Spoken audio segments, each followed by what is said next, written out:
Alright, ladies and gentlemen, reporting to you guys from Outlaws. As per usual, we are here for our typical Thursday game. Wanted to hit you guys with some quick thoughts going into this session. I have been paying attention to all your guys' comments on the channel.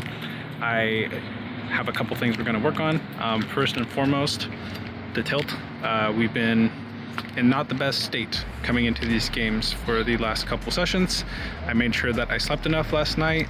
We got our editing done and taken care of ahead of time so we could actually sleep. I said no to other obligations and other people and going out and, you know, anything else that was taking up my time before. So that's step one covered. Work was still crazy today. Can't really control that one.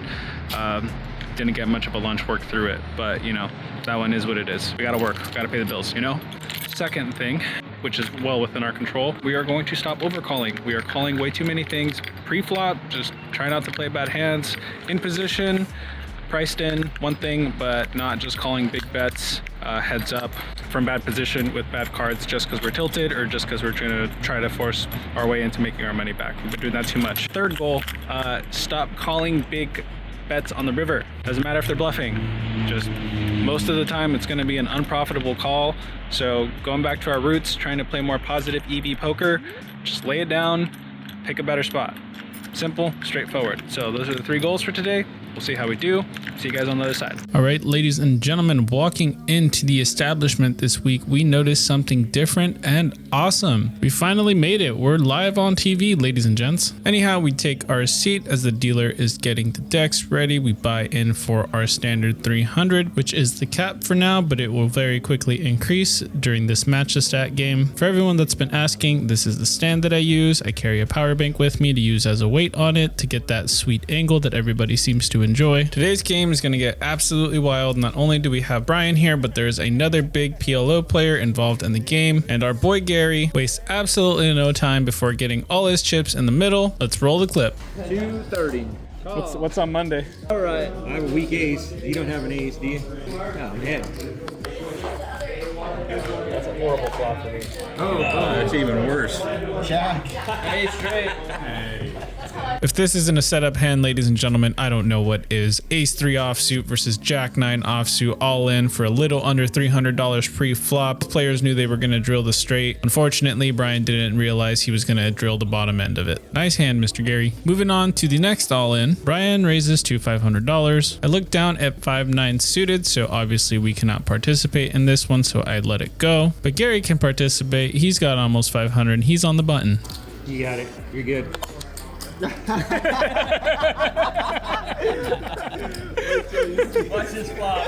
Oh, he's gonna smash it. Oh, nope. I'm in. Pair force.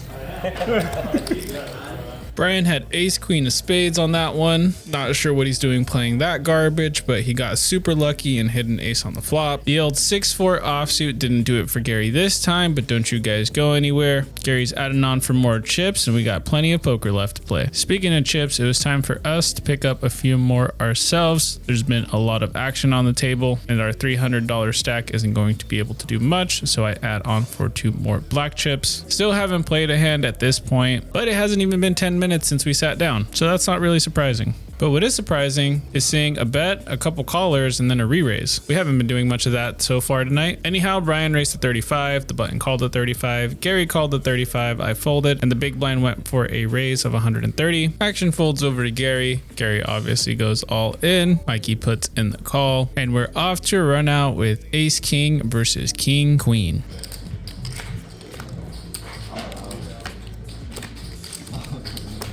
As expected, ace king takes this one down, but Gary was free rolling on the turn with the open-ended straight draw. Unfortunately, Mikey had one of his outs and he did not hit, but who goes all in with this garbage? Ace king and king queen, that's no fun. At this point in the night, we still haven't played any hands. It's been about 40 minutes now. The stacks are still getting deeper, so I decide to add on for an additional $500 here. And as we're waiting for our chips, we see yet another all in. You're all in? Okay. You need 500 chips? Come on, 6. Damn. Oh, what a flop. I got a heart too. Yeah, that's it. Okay. Oh my God. That's a good job, Mark. There we go, ladies and gentlemen. Now we're playing poker. Ripping it pre-flop for $9.75 with A6 offsuit, flopping the nut flush draw, and then destroying your opponent with just a pair of sixes on the river. Now that's the stuff dreams are made of. And with that, Gary's stack is looking a lot more intimidating with two 500 chips up there. But don't you worry, they're not going to stay behind the line for that long. Fuck, I got a call. I call. Oh! Wait till you see that. Wait till you see that. You have diamonds? I'm jacks. You want to show your hand? No, I don't want to show it yet. He doesn't want to show it unless it wins. 3, 4, 5. I got a 3. Give me. Gary's got a pair of threes. 4. Nuts. You heard it here first, folks. 4-3 suited, certified, got a call hand by our boy Gare Bear. He was up against King Queen and Pocket Jacks. Had Brian not had a pair in his hand, Gary would have taken down an absolutely massive side pot. But unfortunately, Gary was not able to improve with another 3 or 4, and Pocket Jacks are going to take down a $3,000 side pot. Alright, ladies and gents, now that the all-in madness is over, let's break down some poker hands. We look down at Pocket Queens in the small blind. There's an open to 15. Actually, no, there's a straddle to 15, 2 callers, and when the action gets back over to us, we are not going to let this go with just $15. This hand is much too strong, so we're going to bump up the price of poker to $75. We lose 2 customers, but we still have 2 fish on the line. It's our boys Gary and Brian. $240 in the middle as we go to this flop 3 ways, and the board runs out 7-8-4 with 2 spades. Considering this is a great board for me, I'd typically bet in this spot, but I know Gary and Brian both play really wide ranges, so I decided to check this time around, hoping that one of them would take a stab at it, but unfortunately the action checks around. The dealer throws out a red king, now putting 2 flush draws on the board and an overcard to our queens. Not the card we wanted to see. I'm honestly not sure what card we wanted to see, considering we're playing with 2 very wide ranges behind us. So I go ahead and check this one more time. Action checks through, and then we get a 5 of diamonds on the river. I check this through with the intention of calling any bet. Gets over to Gary and he decides to fire out here for $200. We're obviously not in love with the situation. This is also the first hand that Gary's played where he didn't just shove all in at any point in the hand. So without having played with Gary, I'm not sure if this bet is for value because he's strong, or if he's weak and wants to get us off the hand. Wasn't expecting a bet this big on the river. Not in love with the way we played this hand. I actually hate it, to be 100% honest, but I end up eventually putting in the call to see what he has. He has pocket sixes and does indeed have a straight. Bit embarrassed about this one, not gonna lie, but we can't hide anything from the people. Feel free to roast me in the comments. Moving on to the next one. For this hand, we have a couple of players trying to limp in for $5. When the action gets back to me, we got pocket jacks, so we're definitely not gonna let that fly. I decided to bump it up to $35, and everybody that was already in comes along for the ride. So if it's good for 3, it's good for 35, right? 210 in the middle as we go to this flop 6 ways, and the board runs out 10, 8, 9 rainbow. Action checks over to under the gun, who decides to fire for $75 here, folds over to me, and now we have a bit of a decision. Because this is a single raised pot, there's all sorts of 2 pairs, sets, and straights available on this board. We are double blocking the top end of the straight though, and have an open-ended straight draw ourselves, but this isn't really a board that I want people to get free cards on. Feel like we're either way ahead or way behind on this hand, but I don't really want to fold pocket jacks in this spot. Half the players involved have already folded, so I'm gonna go ahead and put in a raise here to try to isolate with the under the gun player. I bump it up to $400, covering under the gun. The small and big blind get out of the way. The final villain puts in the call for his remaining $303. 848 in the middle, and we go to the turn, which comes a 6 of hearts, and the river is a queen of diamonds. I announced that we have our straight, and our opponent does not look thrilled. He had 6, 7 of hearts, so he flopped the bottom end of the straight, and we got super lucky on the river. Another little bonus clip for you guys. Seems like Brian's getting a bit bored. He and Gary are flipping for the rest of his stack now. Not much to break down here. I'll just roll the clip for y'all. 1640, Gary. How much is it for? 3,200. 3,200. So, Yeah. Do I go? You go first, right? No. I got 910. I got 910 at Go club. ahead and put all the. Yep. Gotcha. I got 8. Yeah, I got club. Okay. Oh, no, I got Jack 7. You might have Jack. We got the 7. sevens. Deuce. Jack. Oh, full house. That's not a jack. 3, dude. Nothing. 4. Well, a full house is going to be hard to beat. Gary doesn't need to show, but he flips over the last 2 remaining cards and he takes down this $3,000 pot. Nice hand, sir. This next one, we have a bit of a degenerate moment. There's a $15 bet and then an all-in to $101. The action folds over to Gary and he decides to call the 100. I have already taken a peek at my hand and we have 8-10 suited. I liked it and wanted to give this player action heads up, but with Gary calling behind us, that decreases our odds. But to be fair, this player that just went all in has only shown one hand this entire time and it was pocket aces, so we should probably just fold anyway. Oh, I was gonna give him action. Okay, I'll give him action anyway. You convinced me, Gary. Definitely not recommended to be calling in this spot with 8-10 suited, but here we are getting wild and reckless with the best of them. 3-21 in the middle and the board comes out 8 deuce deuce. Action checks through. It's a queen of diamonds on the turn. Action checks through again, and then we boat up with an 8 of spades on the river. We flip over our full house. Gary has one as well. Never found out what middle position had, but I guarantee it was better than what we had before the flop. For this next episode of Gary Goes All In, there's a $25 bet, a raise to 80. Gary re-raises to 300. The 3-better goes all in. Gary snaps him off, and here we go. Good luck, Gary.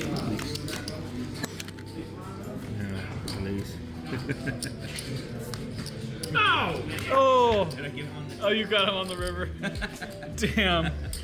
Gary somehow manages to pop ace king with jack 10 suited. Ladies and gentlemen, this man is on a heater and is an absolute menace to the table. For this next one, we look down at ace 10 suited. We are on the cutoff. There's a $15 open behind us, and when the action gets over to me, I'm sitting here thinking that we haven't had a decent hand in a couple of hours, haven't really played anything besides that 8-10 suited hand, and we have pretty good position, so I want to play for a bigger pot. We raise it up to $50. The button comes along for the ride, but everybody else gets out of the way. So we're going heads up with 115 in the middle, and the board comes out 6, 7, 5 rainbow. If I had an overpair, I'd bet here. So with our ace high, I'm going to bet as well. I decide to continue here for $50. Button thinks it over for a second, but puts in the call. 215 in the middle, and the turn is the deuce of diamonds. Nothing really changed on this board, so I don't really see any reason to pump the brakes just yet. It's possible that our opponent floated us with 2 overs on this board on the flop, so I'm going to put in one more bet to see where we're at and then evaluate the river from there. I decide to fire here for $110. Our opponent goes into the tank for about a minute, but then eventually announces raise and throws out a bet of 350. Man, this sucks. Not really much we can do in this spot here. All we have is ace high and no real way of improving. So begrudgingly, we let it go, but we live to fight another day. Jordan returns his cards to the dealer face down, and we go on to the next one. About 45 minutes go by before we look down at a reasonable hand. King 10 offsuit, and the $7 straddle is on by yours truly. 2 players limp, and when the action gets back over to the small blind, he decides to bump up the price of poker to $58. Against most of the table, this would just be a fold, but I know this particular villain is a thinking player. 2 of the other players on the table already showed some weakness by only limping, so he could be squeezing light here. Could also just have a hand, but this time I decided to get sticky and put in the call. The other 2 players fold, so we go to this flop heads up with $130 in the middle, and the board runs out 7, 10, 5 rainbow. Pretty good flop for us. Our opponent decides to continue here for $25. This bet seems a bit on the smaller side. Thinking it could be a small pocket pair, could also just be ace high, so I'm gonna go ahead and put in a raise now, but I don't want to raise too much to blow our opponent off the hand because we do have top pair here. I make it $75 to go, hoping this is a good enough price for our opponent to peel one more card. He does in fact put in the call, so there's now 280 in the middle as we go to the turn, which is the 8 of hearts. Our opponent checks it over to us, and at this point our opponent either has something good to continue with or absolutely nothing, so I'm going to target that something good with a bet of $150, and to my surprise our opponent puts in the call. An additional 300 in the pot, 580 total now, and we go to the river, which is a 3 of spades. Our opponent checks it to me one more time, and at this point I'm a bit concerned. I'm not really sure what our opponent has. As played, I feel like we're ahead here, but if we put in a third bet here, I'm not sure if we're gonna get called by worse. And if our opponent puts in a massive check raise, I'm going to have to let it go. A bit of scared poker here, but those were my honest thoughts at the time. So I just checked this back. I hear one of my favorite things at the poker table. Our opponent says, "You're good." We flip it over and we take this one down. We look down at 2 sailboats on the big blind. There's a $15 button straddle on various limpers. When the action gets to me, we can't do anything but just call here. The button checks this back, so we're going 5 ways to this run out, which comes for Jack Jack. Flop in the boat with 2 sailboats, how appropriate. There's $75 in the middle and 2 jacks on the board along with a flush draw. I don't know if anyone's gonna chase a flush draw on a paired board, but a jack definitely isn't going anywhere. I'm gonna start off with a very small bet of $30 here. This is to entice a jack to raise, and if anybody's holding any sort of pocket pair, I think they're gonna come along at least one street for this bet sizing. And we get exactly what we wanted. 2 players fold. The cutoff raises to 100, the button folds, and the small blind also calls the 100. Now the action is back on me, and while I want to start piling more chips in the middle, it's very clear that the cutoff has a jack, and if we just flat here, I think he's going to continue doing the betting for us on the turn. So we go ahead and do just that. I call the 100. There's now 375 in the middle as we go to this turn, which comes a 9 of clubs.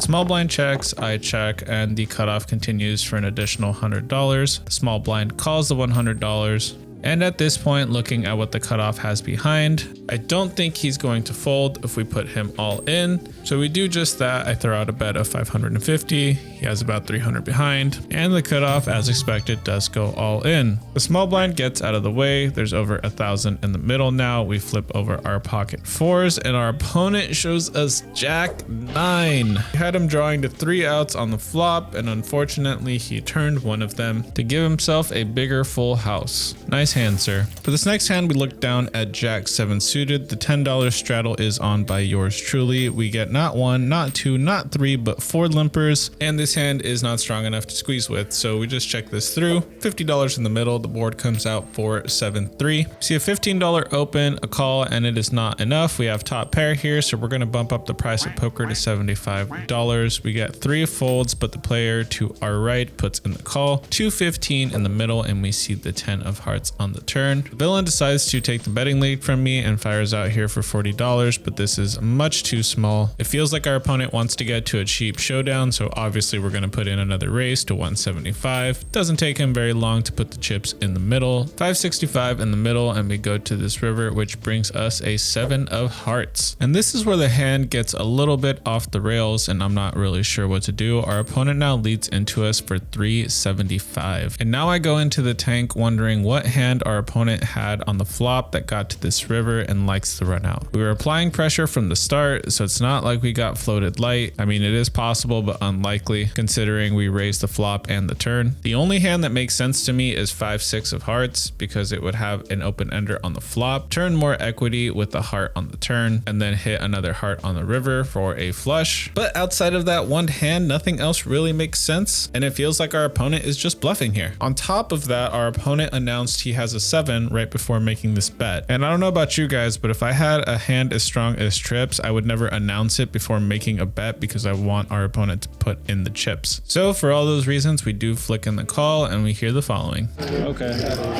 Good call. I'm not sure which one hits better, hearing good call or you're good in these spots, but both are acceptable options as long as the chips are being shipped in our direction. All right, ladies and gents, a bit late to the action on this one, but there is a $3 limp, a $15 raise on the button, a $15 call on the small blind, and then we wake up on the big blind with pocket aces and decide to bump this up to $65. Don't want to let people in here for cheap. The cutoff and the button both fold, and the small blind decides to 4-bet us to 155.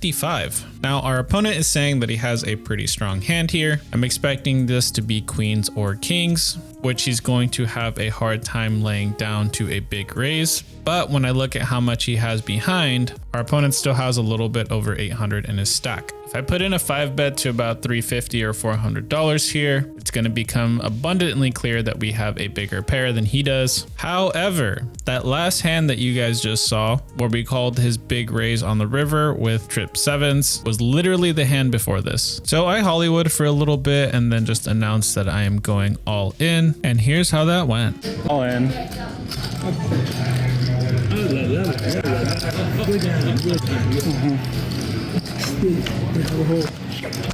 Yes, baby. Yes, yes. Well guys, we played that beautifully, but unfortunately our opponent outflopped us and that set of jacks is going to be good. As much as that sucked, we have to continue playing, otherwise we can't get unstuck. We look down at 7/8 suited on the button, add the $10 straddle on, and we see a raise in early position to 30. 2 players limp in between. We come along for the ride as well. We get 1 more caller, so we're going 4 ways to this board, which comes 4-6 jack rainbow. Action checks over to the hijack, who decides to put in a bet for 40. For some reason, I don't believe that our opponent has a jack here or anything on this board, to be 100% honest. No real logic behind it besides I just felt like he had ace high in this spot. And sometimes I just go with my gut when we're playing poker, so I decided to float here for $40, assuming that any 5, 7, or 8 would give us the winning hand. The last remaining player folds, so there's now 200 in the middle as we go to this turn, which comes a beautiful 5 of diamonds. Our opponent checks it over to us, and I don't see the need to put in a big bet. I'm going to keep it relatively small here on the turn and size up on the river. So I put in $40, our opponent quickly calls, and then we see the 10 of hearts on the river. Our opponent checks it over to us once again. And now I want to size up to a point where it kind of looks like BS, so we do just that. 200.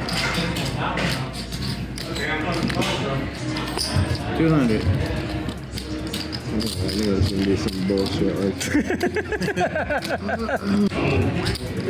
Nice one. Good fold. Straight. For you? You had 7/8? Yeah. When I was trying to think of what hand you could have that was air, I kept coming up with 7/8, which hit. You know what I mean? Like, I was like, fuck. Like, there's no bluff that I could beat right now. Nothing too crazy going on in this hand pot-wise, but it was a very interesting hand to play at the time, simply because both I and the villain involved in this hand knew exactly where the other person was at, probably just from the amount of time we spent on the poker table together. So we had a lot of mental gymnastics going on in this hand at the time. But let's move on to something a little bit more exciting. For this next hand, we look down at King Queen suited. There's a $25 open and a call, and when the action gets over to us in the hijack, I decided to bump up the price of poker to $65. I want the 2 people already involved to call, but everybody else to fold, and that's exactly what we get. Both of our opponents check in the dark as we go to this 9 Queen 5 board with 2 clubs, 195 in the middle, and we are absolutely putting in a bet here. Don't want to go too crazy just yet though. I fire for 70, hoping that both of our opponents put in the call. Our boy KevDog thinks it over for a little bit, but does ultimately come along for the ride. And the player in the middle is going absolutely nowhere. 405 in the pot, and the ace of hearts peels off on the turn. Villain to my right, donk bets $100 into a pot of 400. This is the same villain that tried to bluff us when we had trip 7s and got it all in with us with his jacks to our aces. I don't believe him for a second and min click him to 200. KevDog gets out of the way, and the villain puts in the chips before Kevin has even acted. 805 in the middle, and we go to this river, which brings a deuce of diamonds. Our opponent verbalizes check. If he had put in a bet, I was willing to call him one more street, but since he's waving the white flag, I don't expect him to call with worse here, so I just go ahead and check this back. We open our hand, and it is good against our opponent's missed flush draw. All right, ladies and gentlemen, and with that, this vlog is going to come to a close. Well, at least after this hand, but you know, you can just enjoy it in the background. It's a cat PLO bomb pot, not much strategy to go over here. You either have a hand or you don't. You put all the money in. If people have anything to chase or come along with, they call as well. And you just cross your fingers and pray that you hold. We have a set of 5s here, so that's good enough to go. And while the run out is coming along and people are deciding on this action, we are going to go over some closing thoughts on the vlog here. Overall, feel like we played pretty solid. Aside from the pocket queens hand at the start of the session, I'm pretty okay with the way everything else played out. I don't feel like we made any terrible calls during the session. Maybe took some risky spots at one point or another, but no punting, which is good. That was the goal for the night. We were up and down the entire session. position, but the big pots that we lost, we got the money in good, or just got into some cooler situations like getting bowed over boated or having jacks flop a set on us when we had aces and got it all in pre. After everything was said and done, we were up a couple $100, but this last little bomb pot helped push us further into the green. That's all I have for you guys on this video. Thank you guys for stopping by. Make sure to like, comment, and subscribe as per usual, and I'll catch you guys on the next one. We'll be right